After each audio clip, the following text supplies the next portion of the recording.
So today the title of the section is Using Proportional Relationships, and our essential question is how can you use similar triangles to solve problems? Okay, which is kind of like, duh, we've been doing that this whole time, but you'll see here it's more kind of like an application of similar triangles. So we're going to look at something called indirect measurement. So in this Explorer, you will consider how to find heights, lengths, or distances that are too great to be measured directly. That is, like using measuring tools like rulers or measuring tapes, or straight edges, something like that, right? Indirect measurement involves using the properties of similar triangles to measure such heights or distances. All right, so if you look here, for example, a flagpole. All right, if you wanted to measure the height of a flagpole, that'd be kind of challenging to do because in order to measure that, you'd have to like climb the flagpole up to like the top and then have someone at the bottom maybe like read what the measuring, what the measuring tape is, or you would have someone at the bottom hold the measuring tape and you'd climb up to the top and then like read the height or something like that. Dangerous, right? And not always possible because those flagpoles can be pretty tall. Okay, so how can we use these similar triangles? Well, so one thing that we can utilize here is the fact that during the day, the sunlight, when there is, not a lot of clouds, creates shadows, right? As shown in this figure. So here we have the flag, and the sun's, somewhere up here shooting its rays down, and the dashed segment represents the ray of sunlight. Okay, and then this bottom piece here, what does that represent? Shadow. Yeah, the shadow, exactly right. So this is like the shadow. Okay. And so what kind of triangle is formed here by the flagpole, its shadow, and the ray of sunlight? Anybody? It's a right triangle, yeah, right triangle.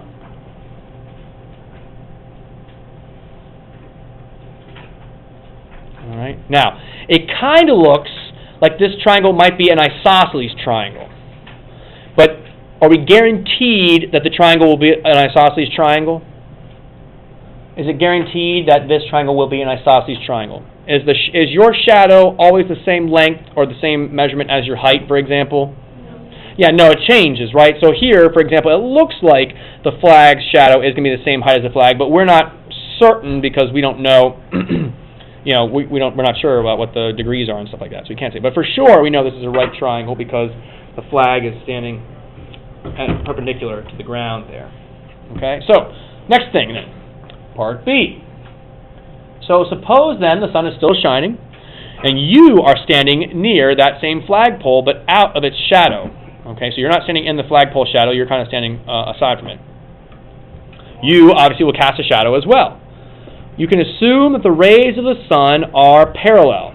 So that means that this little dashed segment where you are, so here's you, all right, these rays are going to be parallel. All right. And so, since those rays are parallel,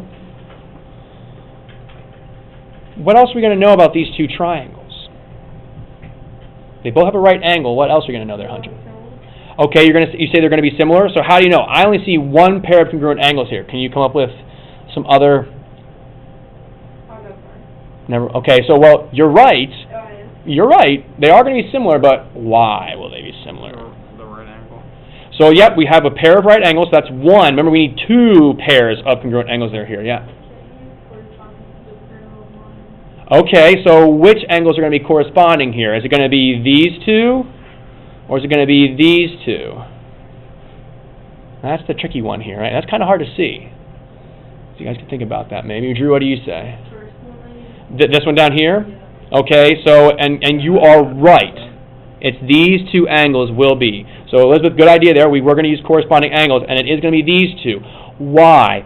Well, can you explain why, Drew? Or? Because that's the line that crosses the parallel line. Right, yeah. So there's a line that's in common to both these triangles. It's the ground. Okay, so the ground is the transversal here, if you can see that now, that I've drawn it in. The line is the transversal, or the ground is the transversal, and so those rays of sunlight create then corresponding angles. So good call there. Okay, so Hunter was right then. Those are similar triangles. Okay, so what do you know about the two triangles formed? Okay, both triangles okay, are similar by angle, angle. And there's more space in there to like describe, why we know it's angle, angle, but I'm just going to leave the picture there because I think the picture speaks better than the actual words would. Okay, but there's the similarity. Okay. So now to the idea of comparing and contrasting direct measuring versus indirect measuring. So letter C says, in this diagram that we have right here, okay, what heights or lengths do we already know, or might we already know? Yeah, Tanner? Height of the person. Yeah, so some of us probably already know our height. So let's see here, I want to say like, our height. That's maybe like already a known measure. All right. What other heights or lengths could we measure directly here? So what ones, can we measure pretty easily with where they are and how they would be measured? What do we say here? So I don't know. Let's go to. So Mary, what do you say here? Is there anything else in these diagrams that we can measure easily or directly? The distance away from. The distance from what?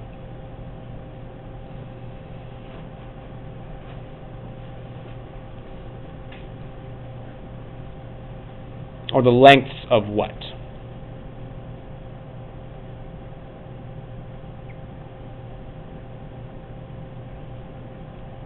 So let me refresh your memory here, Mary. So the only measure we kind of maybe know right now is our height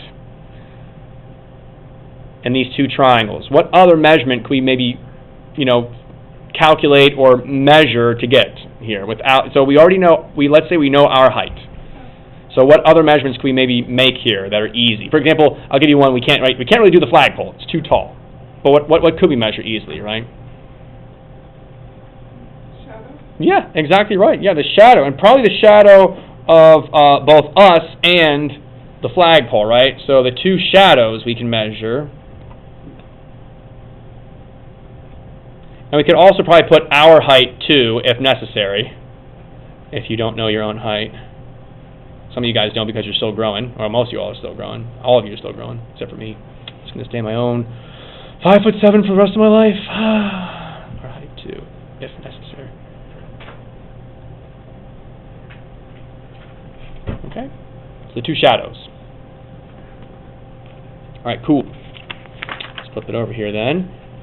And so then number one asks, how could we use similar triangles to measure the height of the flagpole indirectly? So how can we use the fact that these two triangles are similar to figure out what the height of that flagpole is? What could we do? Tanner? Just find the ratio between the shadows. Mm-hmm. Use your height, and then find whatever your height is, find the ratio. Yep, exactly right. So we're basically just going to find the ratio of the shadows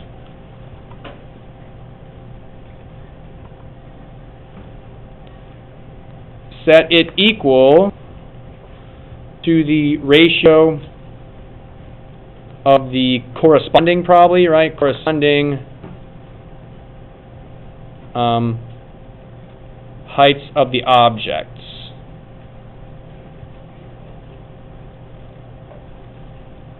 Okay, something like that. And in parentheses, I'll put, the objects would be,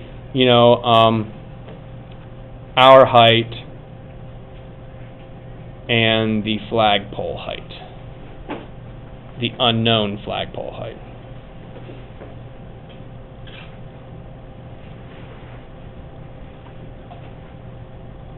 Okay, and then we will cross multiply to solve.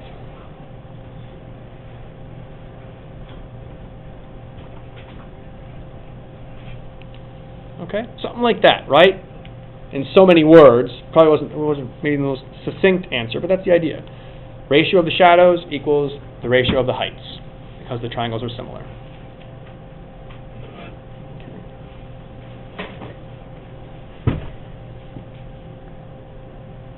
So now we know the height of that flagpole without having to actually measure the height of the flagpole using similar triangles. Okay.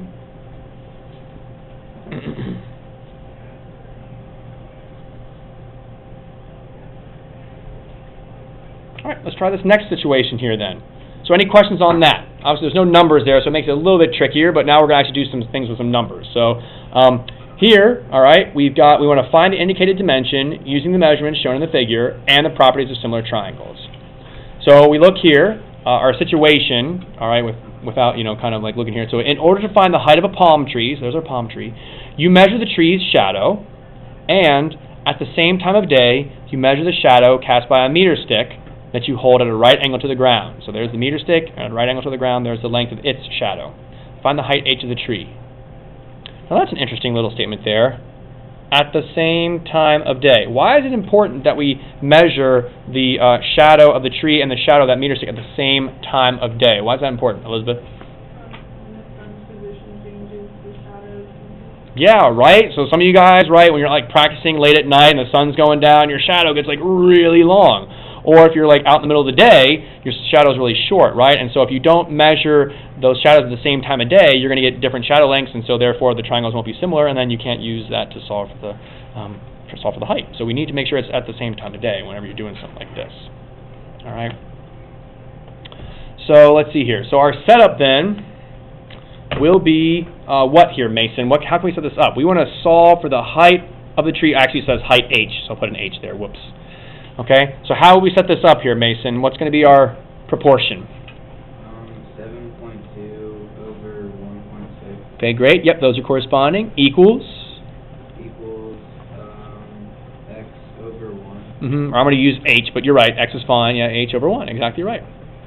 Okay. And so actually, do we even need to cross multiply here? What's h divided by 1? It's just h, right? And then we can just do 7.2 divided by 1.6. And it looks like we're going to get 4.5 there. Right. And because we're in a context here, because this is a word problem, we should probably use units.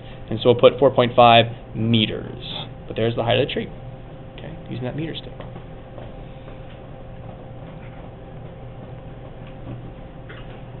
Okay.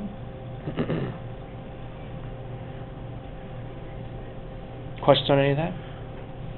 Pretty straightforward. Yeah, not too bad, right? Not too bad. All right, let's take a look at another one here. So letter B. Sid is 72 inches tall. To measure a flagpole, Sid stands near the flag. Sid's friend Miranda measures the lengths of Sid's shadow and the flagpole's shadow. Find the height h of the flagpole. All right, so let's see here. So John, how will we set up the ratio here? We do 128 over 48. Okay, 128 over 48, and that has to equal what? H over 72. H over 72. Okay. So yep, and then we just cross multiply. So 48. 128 times 72. So let's see here. Woof. 9,216 when you do 72 times 128. That's equal to 48H. And then we'll divide both sides by 48. 192 inches. Okay, 192 inches. So obviously 192 inches, that's kind of hard to picture, or at least it is for me, because an inch is so small, but then you do 192 of them, that could be pretty big. So John, if I wanted to convert this into like feet, for example, what would I do to this number? Do it and multiply by 0.12. So 0.12 is not quite it, because 0.12 is like 12 100ths, and that's not exactly right. How many, well, but you have the right idea though, so how many inches are in a foot? 12, right? If I have this many inches, and I want to convert that into feet, I'm going to divide by 12, okay? And so 192 divided by 12, let's just see here what that ends up being. So 16. So 16 feet. Now that's a little bit maybe easier to understand, right? So 192 inches or 16 feet, one of those two. So you can kind of see that there. Okay. 16 feet. All right, cool. So, number 3, go ahead and try that one. Your turn. We kind of already did number 2. We just, converted it to inches to see if that is reasonable. Okay.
What's a harder shape? 68 divided by 8. 21. All right, Zishan, how'd you set this up? 28 over 8 28 over 8? equals h over 6. H over 6. Okay. Did anyone set this up differently than that? Anyone set it up differently? Yeah, Drew, how'd you set yours up? I had 6 over 8 equals 8 over 28. Okay, so yeah, right. There's multiple ways to set these up, but always make sure you're matching up corresponding sides. So both of these are correct.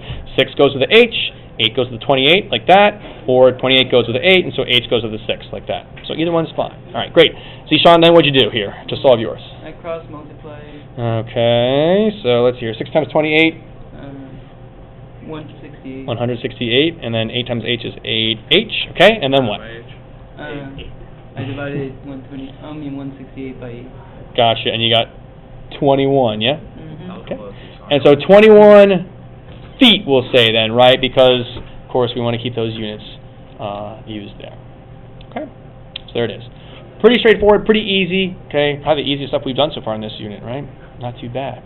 Let's take a look here then at this next one. So this next one is another way to do to use similar triangles now to find an unknown distance. So in real-world situations, you may not be able to measure an object directly because there is a physical barrier separating you from the object. You can use similar triangles in these situations as well. So here we're going to explain how to use the information in the figure to find the indicated distance. So letter A. Okay, it's kind of a complicated thing, but I'm going to read through it here anyway, just so you guys kind of get an idea of what happened here. Okay, so imagine, all right, that you're a hiker here, and this is a top-down view. All right, you can see like this is supposed to be like a canyon or a gorge here. So we're looking from the top down, okay? And so our hiker starts out here at point Y, okay, and they identify a place directly, like an object, a landmark, directly across the canyon, okay? So it could be like a rock or a cactus that's right on the edge, you know, something like that. Some sort of landmark that they can identify that's directly across the canyon, and they put this marker here at point Y, all right? So this hiker's a she, so she puts that marker at Y. Then she makes a 90 degree, she turns herself 90 degrees and then walks about 400 feet. Now you might wonder yourself, Mr. Widd, how could someone know they've walked 400 feet? Well, believe it or not, when you walk at like a normal pace, you tend to walk at a very constant like rate or a constant distance, and so it's possible for you to like know what your pace is and then use that to help you figure out, you know, what a 400-foot distance would be, for example. Okay, so it is possible. So she walks off 400 feet for whatever reason. I think it's just an arbitrary amount, so she uses 400 feet, and then puts a marker right here at this point. Then she walks again another distance. She just, again, 600 feet, just for whatever reason, just 600, okay? Puts a marker there, makes a right angle, and walks away from the canyon until she lines up Z and X. So she kind of like visually is like, as she's walking this way, she's visually checking to see that until she lines up with Z and X, creating then this little side right here, okay, and then puts V right there. As a result here, we create these two triangles. Now, will these two triangles be similar? And if so, how do we know? Or why will they be similar? So, I'm going to pick someone here. Thank you, though, Tanner. So we haven't heard from yet. So, Julia, what do you say? Will these two triangles be similar? Possibly. Julia's probably like, well, they better be, because otherwise we won't be able to do this problem. And Mr. Wade rarely gives us a problem in the notes that we can't do, right? So let's see here. I see a pair of congruent angles right here, right? W and Y, they'll be congruent. So that's one pair of angles. Can you come up with another pair of angles maybe here?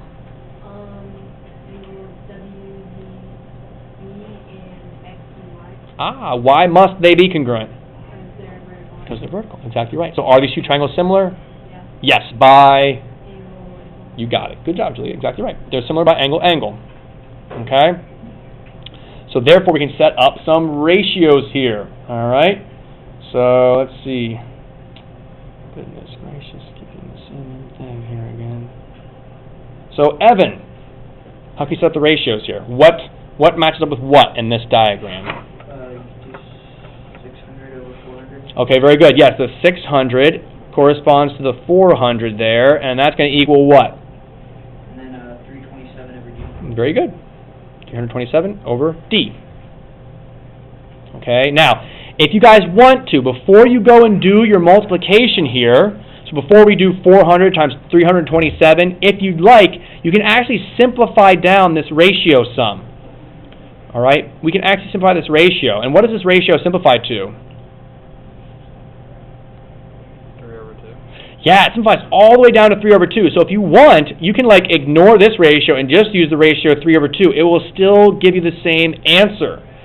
Now, why is that nice? Well, because now we're like doing smaller, multiplication. If you were going to try and do this mentally, for example, 2 times 327 is a lot easier maybe to do in your head than 400 times 327. Okay? So what is that? 654 equals 3 times D. And then divide both sides by 3. And 654 divided by 3 is 218. Yep, feet. So there we can measure the distance across the canyon without having to like throw something across, to like try and measure anything, So 218 feet. Right? And if you did it with the 600 and the 400, you would still get 218 feet as well. Okay, but there it is. So there's a way to measure across something without actually having to go across to measure it. Okay, very helpful. All right. Question on any of that? Okay, let's try another one here. So almost done. We're just going to do these last two problems, and then that's pretty much it for today. Okay, pretty light day today. Zishan's like, man, I'll have plenty of time to do my homework. That's right, Zishan, you will. Yeah. And time for some group work, too. All right, so let's take a look here. So letter B says, to find the distance D across the gorge. Now we're not talking about canyons, we're talking about gorges. Does anyone here know what the difference between a canyon and a gorge is? Evan? Gorge is deeper. I have no idea. I'll take your word for it. I'm just asking. I was hoping you might know. We might Google that sometime. So I don't know, gorges, for example, I know that up in Ithaca, New York, there's a lot of gorges around there, and so like back in the day, American Eagle used to sell T-shirts that said like Ithaca is gorges, like gorges, and they thought they were pretty clever, but I don't know. Anyway, so there you go, a little piece of information for you. So anyway, here's our two triangles, okay, and we already are told they're going to be similar by angle, angle. We can see it though, just like Julia pointed out before, we have vertical angles, and then we have the two right angles there. Okay, so let's see. So Melissa, how are we going to set up our ratios here? D over 35. D over 35, great. Equals 24 over 42. Equals 24 over 42. You got it. As we cross multiply, right, so we get 42D equals, 35 times 24, 840. And then divide both sides by 42. And we get D is 20. Okay, D is 20. And so, of course, it's all in meters, so say it's 20 meters. So the distance across the gorge is 20 meters. Okay. Again, number 4, I don't know if vertical angles, duh. We said that before, so are congruent. Okay, so go ahead, try number 5. Take, 2 minutes, 1 minute, whatever it would take there.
All right, so Lindsay, what'd you come up here with for your ratio?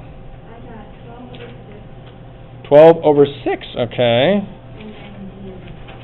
12 over 6 equals D over 12. Okay, so then you cross multiplied and solved here, right? And so you got, let's see here, 6D equals 144, and then you got D is equal to what? 24. Okay, 24 meters. Did anyone set this up in a different way?